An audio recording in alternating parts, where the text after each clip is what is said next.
Hey everyone, welcome back to All Talking Farms, and today we're going to be getting into a new video. And before we get into the video, please go on and click the thumbs up button, subscribe to the channel if you're new here. Let's go on and get into the video.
Good evening, everyone. Welcome back to another WILDWOODS Beekeeping podcast, the 79th episode. So thank you all so much for joining in tonight. As you all know from the title, my special guest here is Mr. Ed. So hope everybody's having a good day. And Mr. Ed, thank you so much for tuning in, joining in tonight. I really do appreciate it.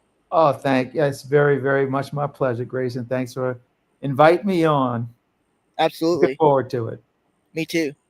So I have multiple topics and we'll answer questions. If you folks have any questions, we'll try to get them answered. So just put them in there. I'll star them and we'll get those to Mr. Ed. But first, if you could you just share with us a little bit about you and kind of how you got into beekeeping? Sure. Well, I actually started keeping bees back in 1978. That's probably before you were born, Grayson. That's right. I was born in 2009. And when I lived in New Orleans growing up, and I moved from what they call the South Shore, New Orleans, and I moved across the lake to the North Shore in 78. When I did, then I had the opportunity to, because I had a piece of property that had a very large yard in it. And so I said, well, I want to have bees when I get across there out in the country, kind of like you, Grayson. And so that's what I did. And I've kept bees on and off for, well, all that time. And now in 2011, it's actually in 2009, I started volunteering. I retired and started volunteering at the Abbey. And then in 2011, I was asked to start bees at the monastery, and so that's when I started keeping bees for the monks. And so I don't have any bees myself; they're all the monks' bees. Mm-hmm. So no, I don't work for the monastery. I'm a volunteer. So all the stuff that you see in all the videos, it's not mine. It's the monastery's. But I guess I have full access to all the cool things that you see me doing. And trust me, I know I'm a blessed beekeeper to be able to have access to all the things that I have access to and use. Oh, yeah. Well, I do want to bring up this. I'm sure you've mentioned it multiple times on live streams and videos of yours. I've heard your own story, but your nickname is Mr. Ed, and as you can see on the title, folks, your real name is Jeff Horchoff. So I think you kind of know what I'm about to ask. You said that correct, Grayson. That's my name, Horchoff. That's right. Most people don't get it right. Really, Horchoff? Yep. I get you. Job. Yeah. So you just kind of explain kind of how that nickname, Mr. Ed, came about. So prior to me starting the YouTube, when I was in actually working for a living, my job, I was a mailman in Mandeville, which is where I lived, and um, one of the prerequisites of joining the post office over there was as soon as you walk into the door, the people there choose a nickname for you. So my last name being Horchoff, so you can see there's horse in there, and then all then big snags, and plus the fact that I just like talking and laughing. Uh, they came up with the name the Mr. Ed, the talking horse. So for 27 years, that's all I ever was called, Mr. Ed, Mr. Ed. That's what my name was. Nobody knew me by my name, Yeah. Jeff. So when I retired back in 2009, and then I started my YouTube channel, I think that was in 2011, it had to be Mr. Ed. So that's how the name, I chose the name for my YouTube channel because I really do like the name. It's It's it's all. just a great name. It's a good name. That's what we all everybody in the bee community calls you by is Mr. Ed. Right? Yeah. Nobody knows me by my name. Yeah, I think that when anybody talks about you in live streams or anything, they call you Mr. Ed. That's Right. It's a good thing. Hey, it's an awesome thing. Well, I also want to wish you a happy birthday because I know your birthday was yesterday. Ah, yeah, it Uh, was yesterday. yeah, Yeah, that that's was awesome. So we had a great day yesterday, culminating with going to the. Let me see if I can find it on my phone. Let me see. Um, we went to the Mexican restaurant, and then uh, afterwards, uh, they I don't know how to use these phones, doggone it.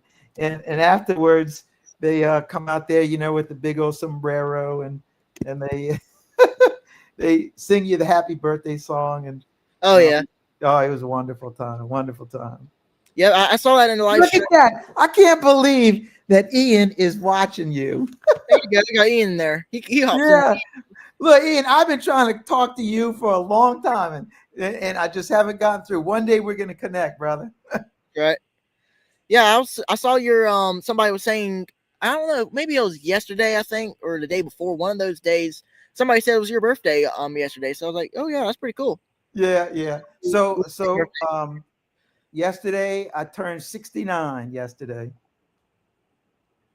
Awesome. Let's see. Now since kind of got through, Mr. Ed, you got a YouTube channel and everybody watches it, we got a lot of Yeah, viewers. right.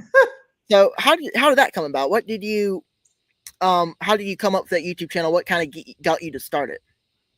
When so all that started because one of the guys I used to work with, and he and I, we both retired within weeks of each other, and so he and I traveled up to Arkansas regularly to go fishing up there with another retiree up there, and so we started um, this thing, Arkansas Adventure, which I do put that on some of those videos I post on my channel.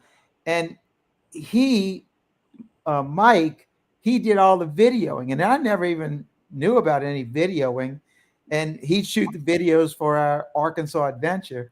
And so I started asking, what do you do? What is all that about? So he kind of got me into it. And then I started shooting video. And even when I started the YouTube channel, I didn't even know what I was going to do. Initially, I thought it was going to be a fishing channel because that's all I did was I fished. And somehow or another, it morphed into the bees. And at that time, there weren't very many bee channels on YouTube. Um, and so I kind of like got out the gate before everybody else. So, that's the only reason I think that I had the following I do because I've been doing it so long. I mean, I was like one of the first beekeepers on YouTube. Not one of them, but there were so few back back in 2011. Mhm. It wasn't a lot of competition like it is Ooh. nowadays. Sure. Like, right now, you have a whole bunch of new YouTube channels, new beekeeping channels. The community's getting even bigger. I couldn't imagine what it was like back then, because I'm sure back then there wasn't that much beekeepers wanting to post on YouTube or Right. anything like that. So Right. it's just yep. I was thinking the same thing. You don't really look 69. Yeah, what is 69 supposed to look like? I looked in the mirror this morning and I looked and I said, you know what? I don't look a day over 69. Yeah. And that was today. Yeah. Hey, Brian. Brian, got a good amount of folks in here. We have Ian, Canadian Beekeepers Blog. Oh, I know Back Ian. today, Oh, Brian, Jack and Danette too. And Jack, Brian Danette. yeah. Oh, we have Tim and Hannah, Gunline Bees. Oh, hey, Tim, Hannah. Got a lot of folks on tonight. Hey, We have yeah, so Tim and Larry. Hannah, Hallelujah Bee Farm. Uh, Tim and Hannah the other day when I went live, just right because you joined us on That's right. Saturday, I uh, did. and they were graced by a membership. Those people they got memberships to my channel. I Yeah, think 3 or 4 times already. You really. guys are living right. Your prayers are working. That's all I can Right. say. That's right. Let's see here. I have some more questions. Some Sure, what to, fire away. what is your favorite and least favorite thing about keeping bees? Uh, the absolute worst part about beekeeping is painting bee boxes. Mm-hmm. And I don't do that anymore. They're all wax dip, so I don't have to worry about that thing. Um, there's, you know, there's so many jobs uh, that beekeepers do, and so to to say which one's your favorite, they're all my favorite because I post videos on everything I do because I like doing all of them. Mm-hmm. Uh, from wrangling the bees, doing cutouts, to rendering beeswax, to splitting hives, to it's all just um, that's right, premier bee boxes. It's all just good stuff, and for most beekeepers, they're not in the position that I'm in, where most of them are have jobs to go to every day. They got families to take care of. They obligations, and I'm unencumbered by many of those things, as well as since the monks own all that stuff, I don't have to. That's not a concern of mine. Right. So I'm able to enjoy fully um, what I do as a beekeeper, and part of uh, my philosophy on keeping bees is that to actually to be whatever it is that you're doing in regard to not necessarily bees but anything that living in that moment that you're doing it, that's where life really is. And Mm-hmm. so you can fully enjoy it, and so that it's one of the reasons for my happiness inside of me is that I'm able to do this. I have this opportunity to live life in the moment, and at such that it's so full. And I mean, I'm a blessed guy, Grace. I'm just a blessed guy. I spend a lot of my time in prayer, so I do a lot of praying, and so my direction comes from my faith, and so that's I talk about that generally when I do talks, when I go places and talk. I always talk about um, my faith because it really is the source of my life. Mm-hmm. Absolutely. Let's see here. I have a. Let me pull up my next topic. Let's see here. I gotta go through this thing. It's just if y'all have any questions in the comments, make sure to Oh put them yeah, in. I'm happy to answer questions. I That's don't right. know very much, but I'm happy to give it a shot. That's right. That's right. Let's see. I'm just trying to go through this.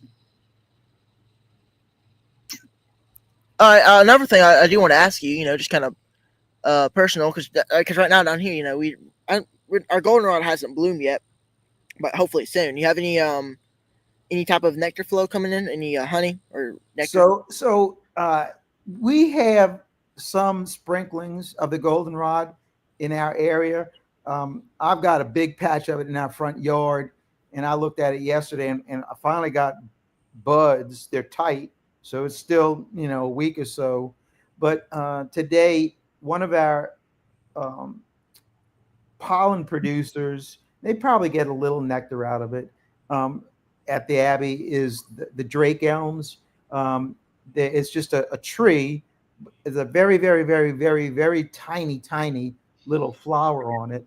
But the bees get into these trees and they sound like a train. There's so many bees up there. So I went out there today and it's starting right now. So probably by next week, I'm gonna get out there and film some of it because it's just unbelievable the amount of bees and the sound that they produce in these trees. And we have a lot of them in the cemetery. So I always know that the Drake elms start blooming right around my birthday. So it's an easy reminder for me, just as well as our goldenrod. All that stuff starts coming in beginning mid September. Mm-hmm. Yeah, ours is not blooming just yet, but it's getting really, really Right. close. Ours is too. I was in up by Osaki, Mississippi last week, which is west and north of us, and I saw a bunch of goldenrod blooming up there when I was going up there. Mm-hmm. So I know you mentioned that you don't own the bees. Whenever you're doing your videos, you don't own those bees, right? Correct. Correct. Okay. So whenever you're inspecting those bees, I was just kind of curious. Do you do anything with them? Is it do you, I guess, so-called manage or anything like that, or is it the who owns that? You know. Well, my philosophy on keeping bees is a hands off Yeah, I get philosophy. you. I get you. So I don't do inspections. I don't go into the hives. The My main activities with the hives is once I get them, whether it be from a cutout, a swarm, a split, all I'm going to do is make sure they're queen right. And if they're queen right, then I keep giving them space. And then come July, I'm going to go collect rent. And then come wintertime, I'm going to get them down to 2 boxes again. And then we'll start the whole process up. So I'm a very much hands-off beekeeper. That's right. So it's not, I don't treat, and like the video I just posted last week about the hive beetle invasion, you know, I wouldn't normally do that, but I have to do something to about those beetles because they're killing my hives.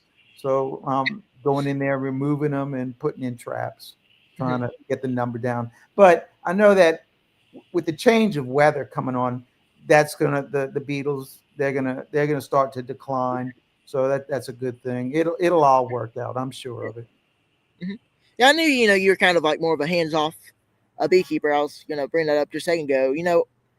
I know a lot of people like really manage bees like everything. Yeah, Full on like there's five. nothing wrong with that.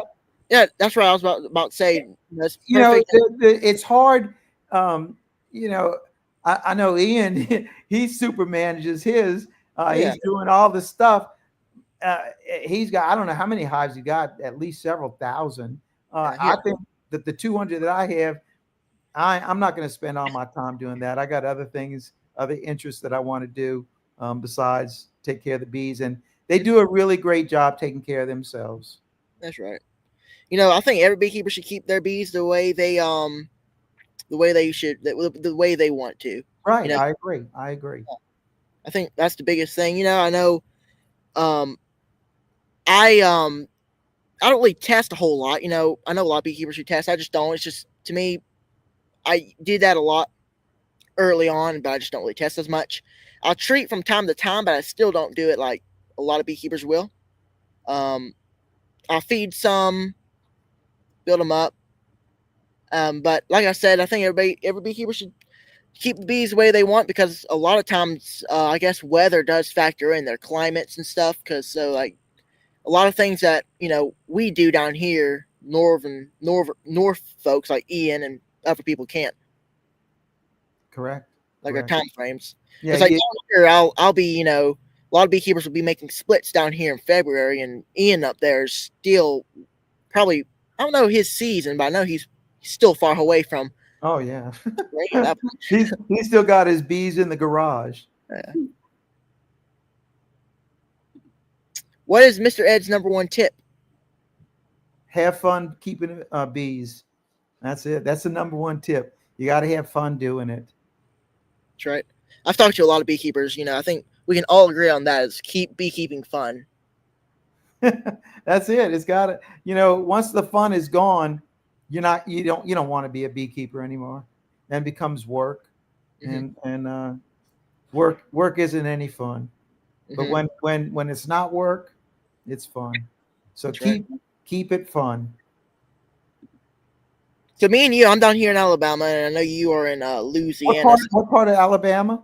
I'm in central Alabama. I'm not too far away from Troy, Alabama. So like 10 miles. Okay. So kind of in the middle. Yeah. I am about an hour north. Yeah, that's about right. About an hour north from Bruce. Okay. So kind of in the center. Yeah. So I can imagine that me and you probably have pretty similar, experiences. I would say so. Yeah, down here in the South. Yeah. So I was gonna ask you kind of how your season works, kind of like how you work season by season, kind of what like when you do your hunting and everything. So the season really does begin for me in about mid-February is when I really start.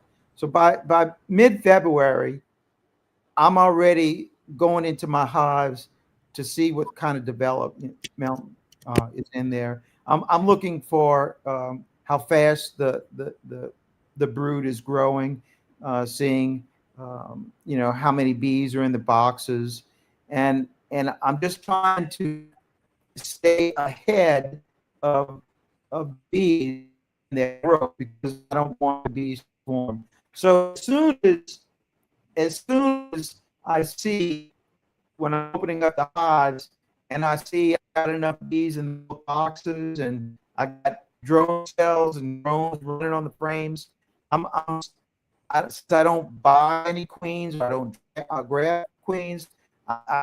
Our queens to make our bees to make their own queens. I throw in a double screen dividing board just so I get the bees to draw emergency cells so that I can split our hives as early as I can. And by mid-March, I'm finished my splits. So I have about, it's generally about 2 weeks of splitting hives, and I just keep going back to the yards over and over again until all the hives are split.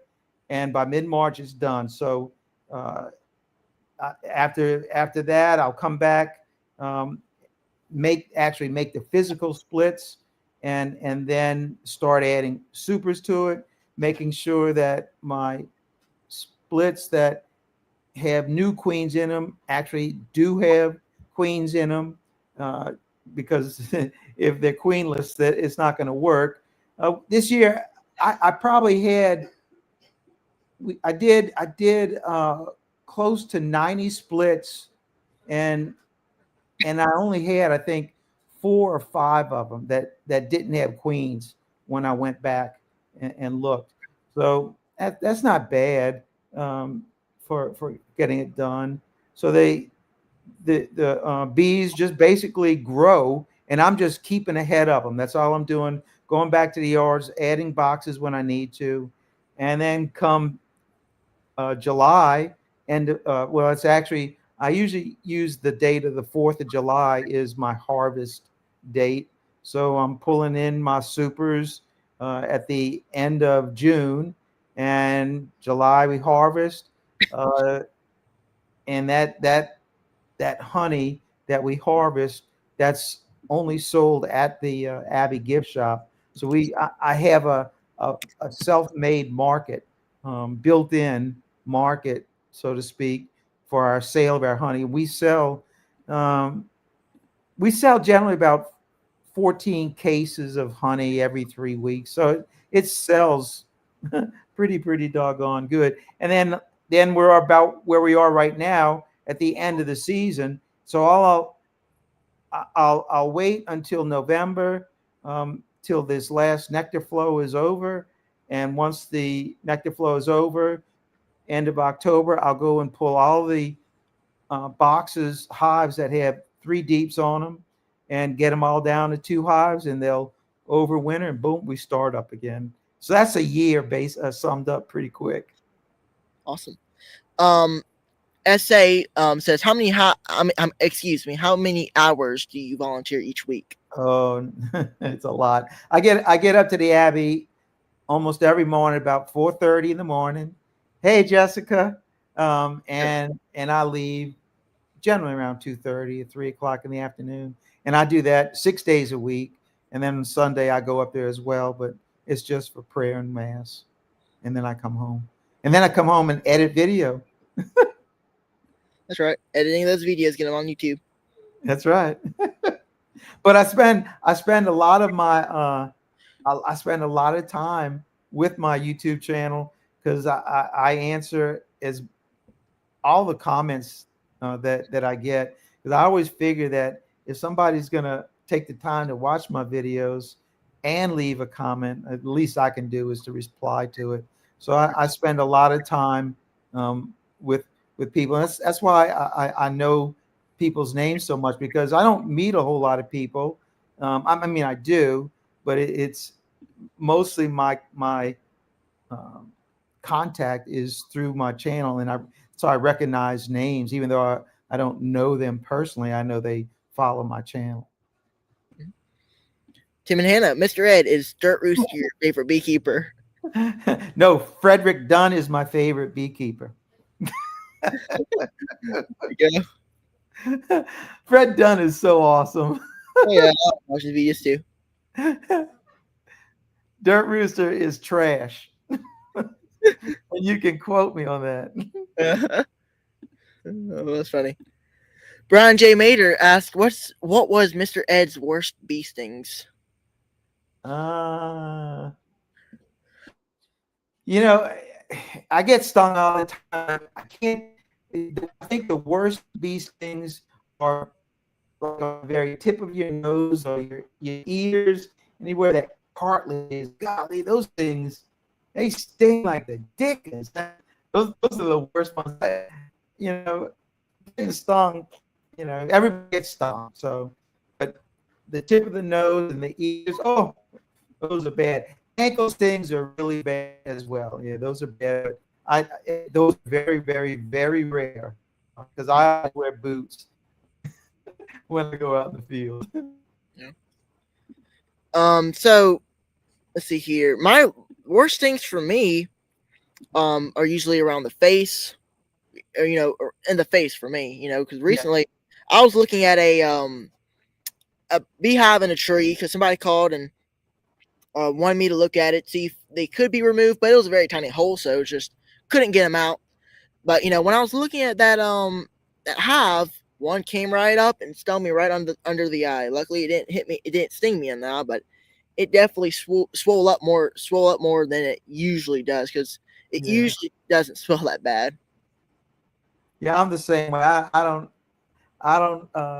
don't swell up. However, I saying that, I know I was shooting that video on wax rendering, and there was all kinds of wasps and bumblebees and honeybees in the wax, and I I lifted up that one of those trays, and a bumblebee stung me on my arm, and I'm telling you, that thing, it swelled up like that big, and I never swell up, but that bumblebee got me to swell up. Got another question here from Randy, Tar Heel Beekeeper. How many hives is Charlie tending to? Uh, Charlie has it's either 5 or 6, and he like me. Charlie don't want any more beehives either, so he tries to um, um, not get. He doesn't really care if his bees swarm or not, because he's not going to get any more hives. That's it. He's reached his end. Yeah. I'm looking. Yeah. So Jessica, I know on Mondays I post that video on Mondays for the members of the channel to watch, and so far there's been a lot of really good um, comments on the chicken. So it's going to be a fun video for sure. A different type of video that so just be ready for a different type of video. Cool. That'd be awesome. All right, now, if you have any more questions, feel free to put them in the comments. I'm going through my topics to make sure I don't have any more in here. Getting dark out there, huh, Grayson? It is getting dark out here. Are the mosquitoes bad? They're actually not too bad. Out here when I'm doing these live streams, I would figure they'd be worse. But anytime I do it out here, which has been the last maybe 2 or 3 live streams, I usually do it at night during the summertime. It's getting close to that time where I'm going to start moving inside and do it in there. Yeah. But kind of finishing up out here, it just feels nice, and it's. Oh, how'd you like that little front that came through this morning? Well, for you, it might have come in yesterday. Yeah, it came in this morning. My mom and brother was telling me, because I got up a little bit later. They got up early and they said it was cold outside. I was like, really? Yeah. Cool. Cooler than what we've been. Yeah. So we hit it this morning. It was 68 this morning, and normally it's in the morning. It's about 75. So, but it's not really that much drop in temperature, but the humidity level, significant drop in humidity. So that's what really makes the heat more miserable. Oh yeah, I was saying the same exact thing, that the humidity is what makes things bad down here. The heat, it's definitely hot down here, but that humidity makes it worse. But it's been nice. I've been kind of looking around on the weather, and I guess they were saying something about there was some type of trough coming down with more cooler temperatures. It's always the case in here in Louisiana. First week in September, we're going to get a cool front come down. Not that it's going to be cold, but you're going to notice a drop in humidity for sure. Wow, 63 this morning. That's in Alabama. That's in Mobile. Man, so you even have the Gulf waters to contend with, because I know they always make a difference with the temperature, because it's always a little bit warmer from that when that breeze, but it's a north wind, so you get the cold, so it's pushing that Gulf air away. Mm-hmm. Jackie Dene, it was 54 when. Oh, that's cold. Yeah, I'd be wearing a coat. Yeah, I think down here we're used to our temperatures. We react cold differently, because cold for us is really not cold for like Ian and those people. Because down here for us, 32 degrees is cold. I mean, we're all about a nut. We have a fire going. We have everything, and then whenever you talk to Ian, he's like, "Oh, that's the best temperature we could have." So it's yeah, right. Not for me. Yeah, not for me either. That's in Wyoming, and it's a dry cold. Yeah, I think everybody's getting that cold temperature. Wisconsin, oh, you guys get that cold air coming off of the lakes. Oh, jeez. Yeah, but y'all got walleye up there. That's what I like. I've yet to catch a walleye. It's one of the fish on my list. Yeah. If it gets below 70, I'm in a sweatshirt. Hey, look, you see this? Yeah. I agree. I like 75. That's what I like. Same here. That's perfect temperature. It is. let's see here. I'm going to go through a couple more things. I think that's about it of all of my questions that, I kind of come in here and pick, for my guests and all. So I'm just going to make sure there's none left. Okay. And then if y'all have any more questions in the chat, make sure to put in there. I think everybody knows who you are, so everybody here who's watching is most likely subscribed. But if you for some reason you're not subscribed, make sure to check his channel out, Mr. Ed. So here's another thing. I've been meaning to bring this up multiple times. I keep forgetting. Anytime I don't have a topic, in my notes, I'll forget about it. And there's a good chance afterwards of the live stream, Yeah. I'll go back and look at the live stream and say, why didn't I not ask this question? This question would have been the best. Uh-huh. So, how does your honey operation work? How that work for Well, you? uh, the actual processing of the honey, that process has evolved because it it wasn't always what it is today, obviously. And one of the things I'd say that for anybody thinking of becoming a sideliner, beekeeper, having more than 150 hives, um, there's just not a lot of information available as to directions on how to go about um, processing your honey, because there's all kind of stuff, all kinds of tools out there for hobbyists, and then there's all kind of tools out there for commercial people, but there's getting into that sideline where you're processing, 1,000 frames. Well, you're certainly not going to process 1,000 frames with a 4-frame extractor and doing it by hand. So, how do you make that transition from hobbyist to sideliner, but at the same time not taking on the expenses of being commercial, actually going to a full line production? So, it's there's no roadmaps out there to do that. Um, I I have to give Hilco a plug, because I think John over at Hilco, he gives a lot of options in that progress, from transitioning from beginner hobbyist to sideliner in the products that he sells.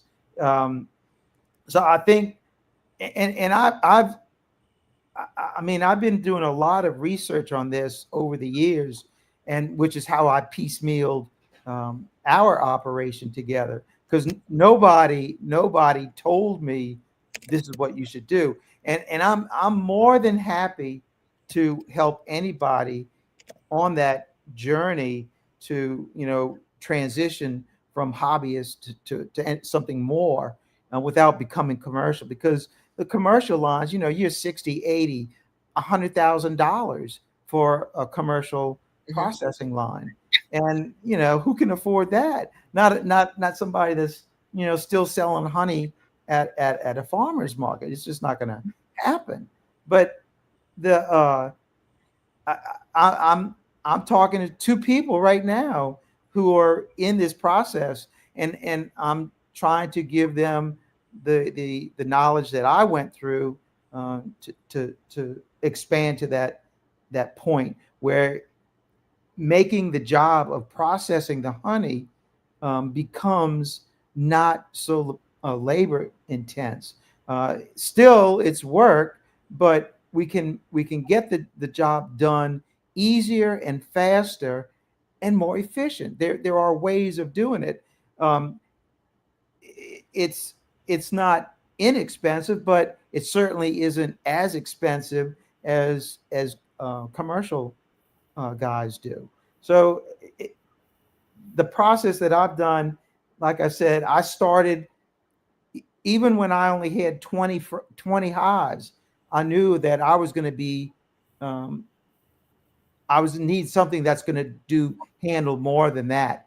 And so, if there's any inclination in your mind about getting bigger, I would always recommend that you think 3 steps ahead. Where am I going to be in 3 years? Hmm. And why am I going to buy something that even next season is going to be too small for what I plan on doing? So I just bit the bullet right from the beginning. Um, I had at that time I was still uncapping our frames by hand. I had electric knives. Everybody knows all about the things to uncap, and I did them all. But there's no and I had a little 9 frame man leg extractor, and it worked, but is no way it's going to get me where I want to go. So I right off, I said, I'm going to buy an uncapping machine. And there's basically there's 2 types. You have either the knife or the chain uncapper. And they have other kinds of uncappers, a kind that you can roll through and it slices the cappings. But for any kind of production, the only 2 choices are either chain uncapper or a knife uncapper. And so when I was making the choice, um, what I didn't like about knife uncappers is how you still have to scrape um, your cappings if you have any wavy comb. A chain uncapper, there's no scraping. It's just going to uncap everything.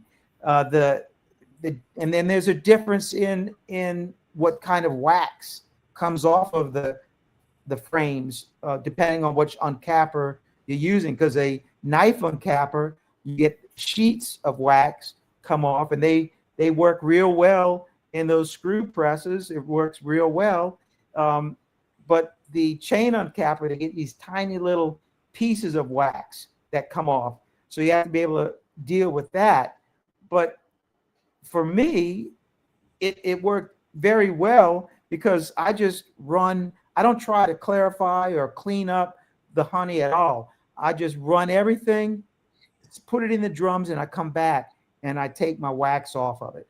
For me, it's a great fit. It's not for everybody. So that's why the chain uncapper worked very, very well for me. Um, and as anybody's watched any of my videos on the processing, we can process 1,000 pounds of honey in under 2 hours. It's doable thing. Now you still have to come back and clean the honey up, but at least just processing the honey, uh, you can get the work of getting the honey from the frames into the drums so much quicker. And then that's actually another step. Where do you put the honey? What point is it that you're gonna go from putting it in 4 or 5 7 gallon buckets to something larger? So I'm putting mine in drums, and then you have to deal with the issue of crystallization of honey in drums. So it's another thing you have to deal with. You have to think of how to move the honey, what kind of pumps you're going to use to do that. So there's a lot of steps in there. But for me, those challenges of thinking that process through kind of fit into my mindset. I've always been intrigued with machinery, with tooling. So to me, I loved thinking about how to do that stuff.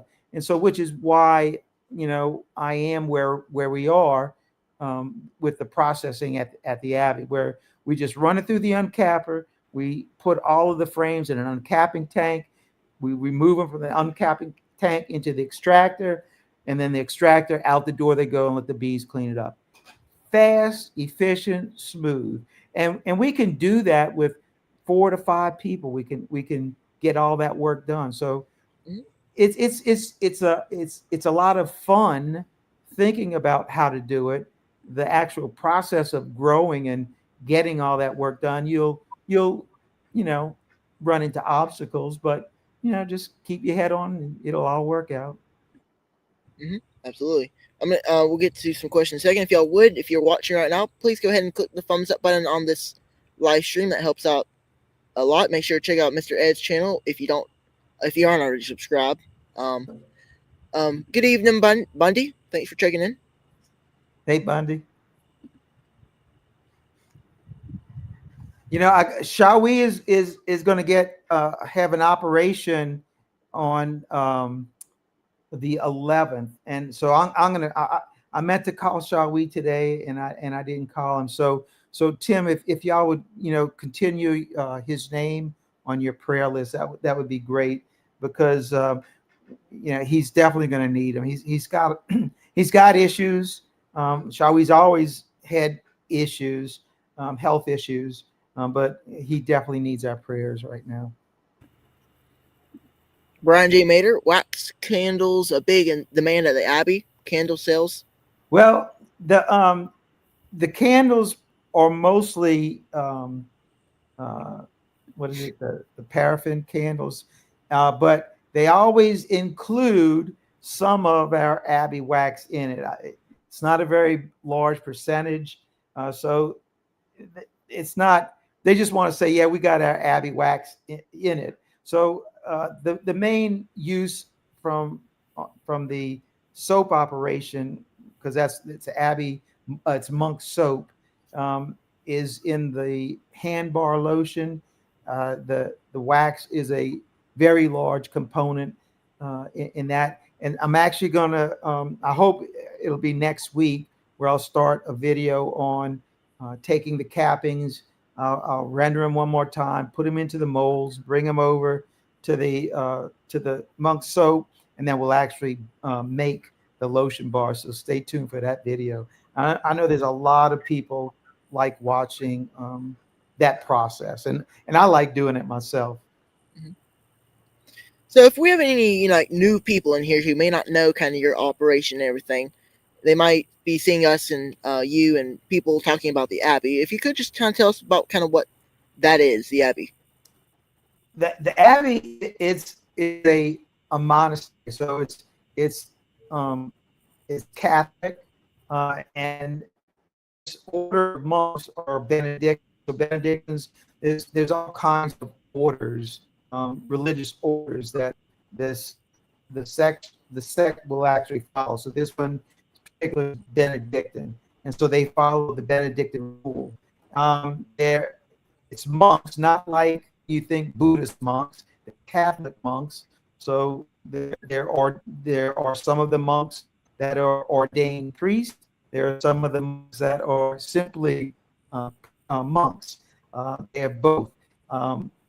Then there's about 28 of them that live at the monastery.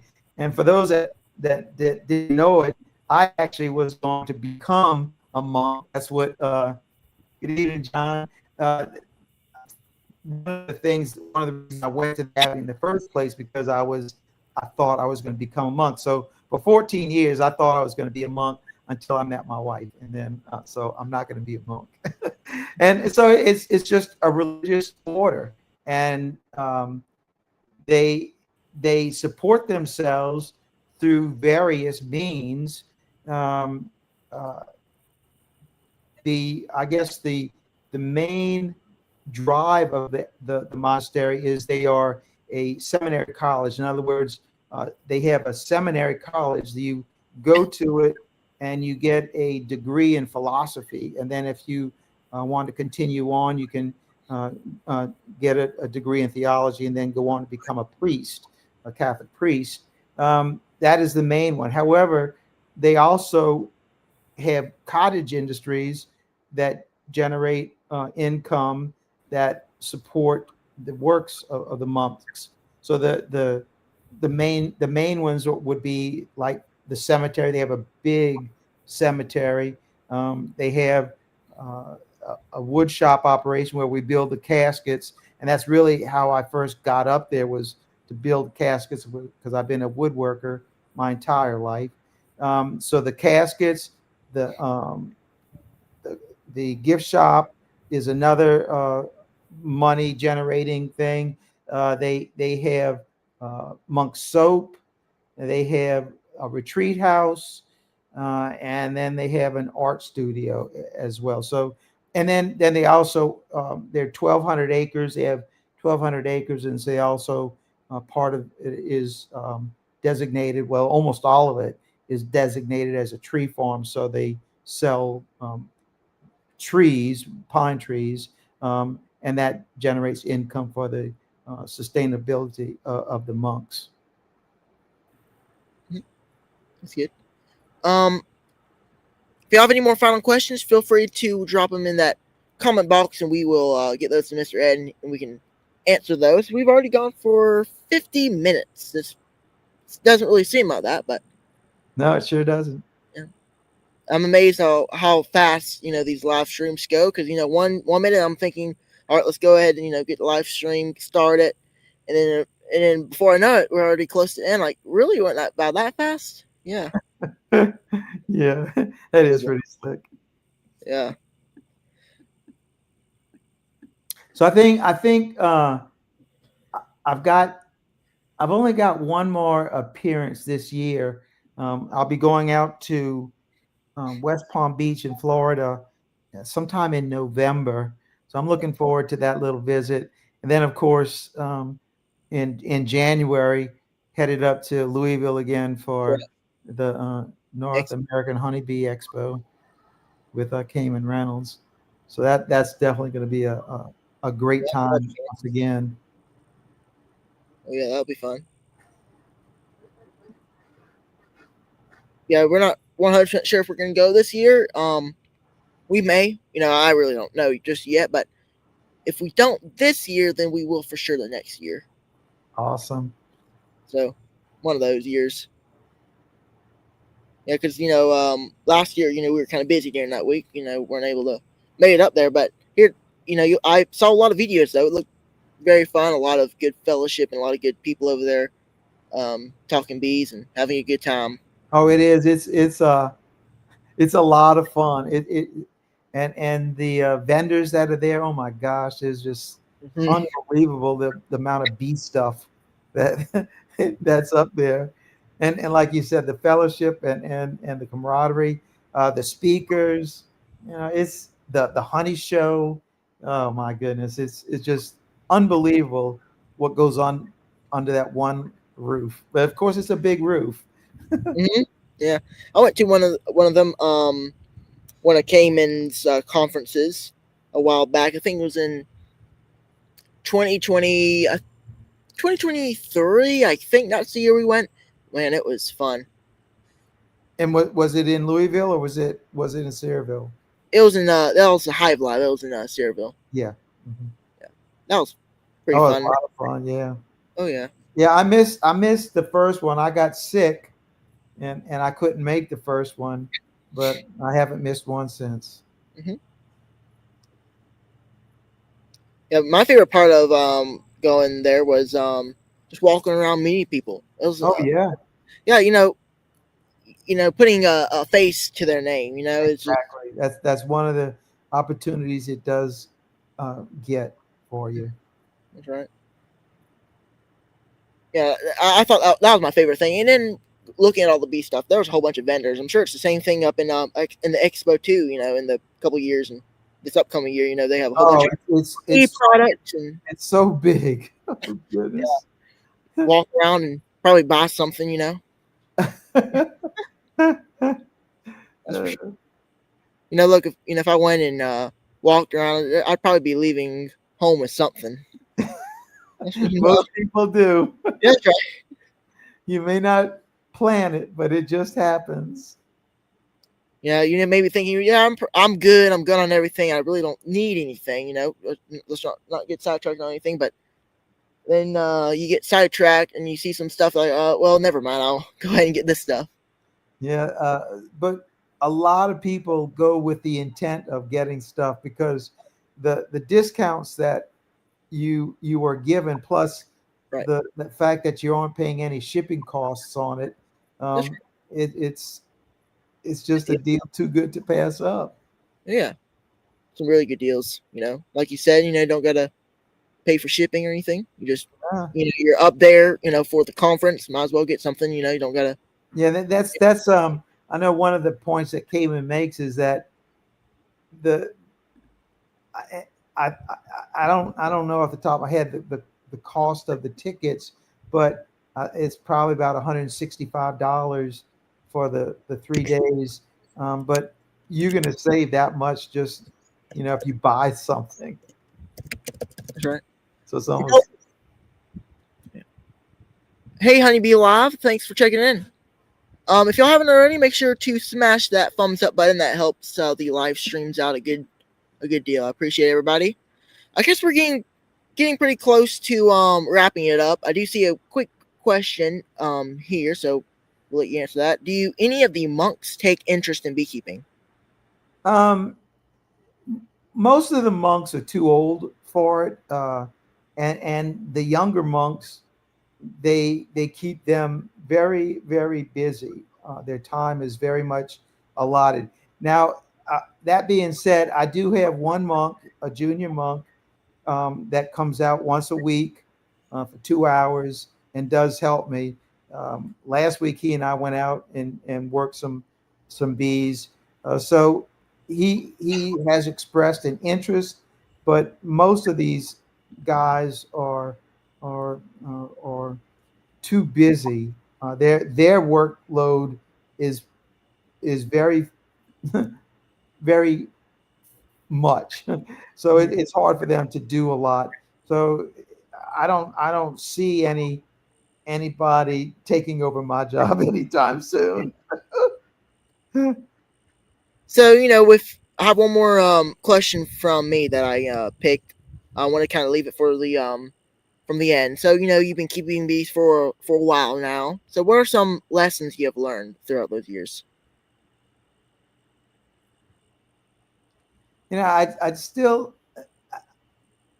have to say with the one I said before, it's got to it's got to be fun. It has to stay fun, and and at the same time, what I've already said, that when you are working your bees, I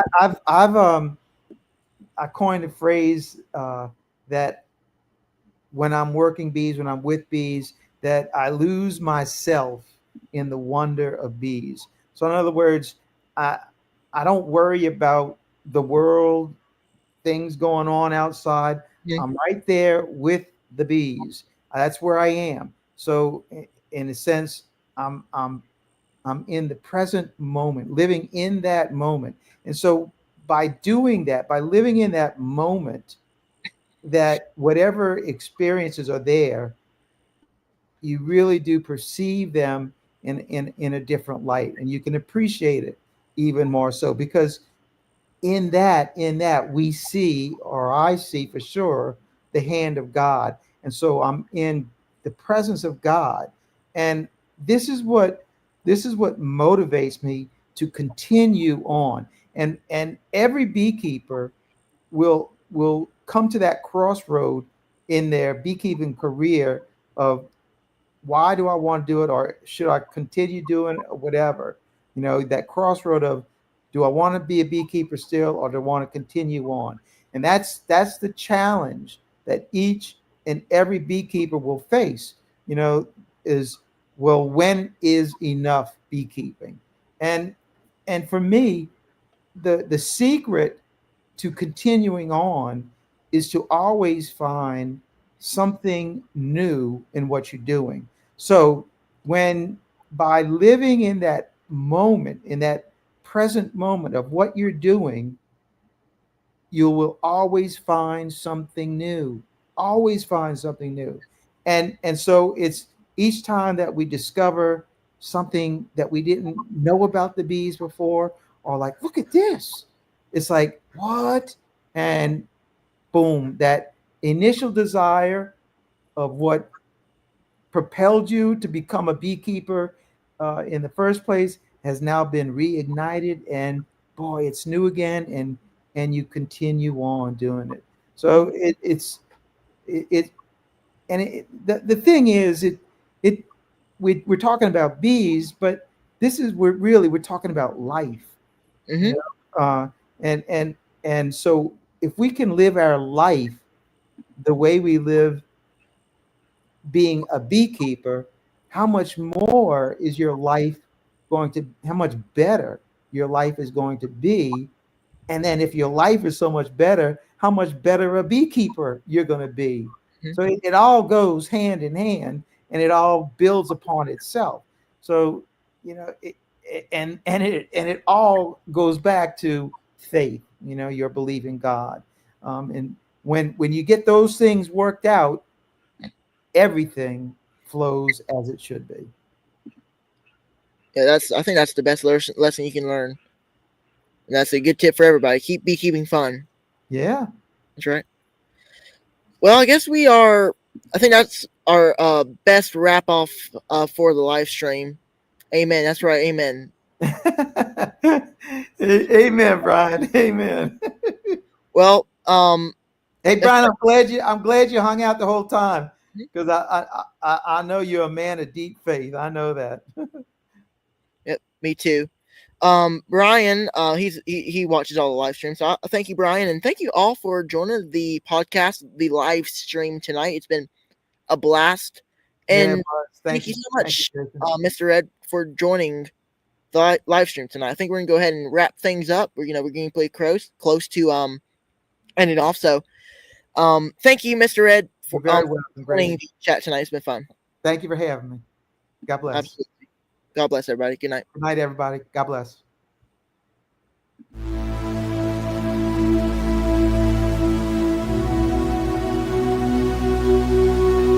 Look at that. Beautiful.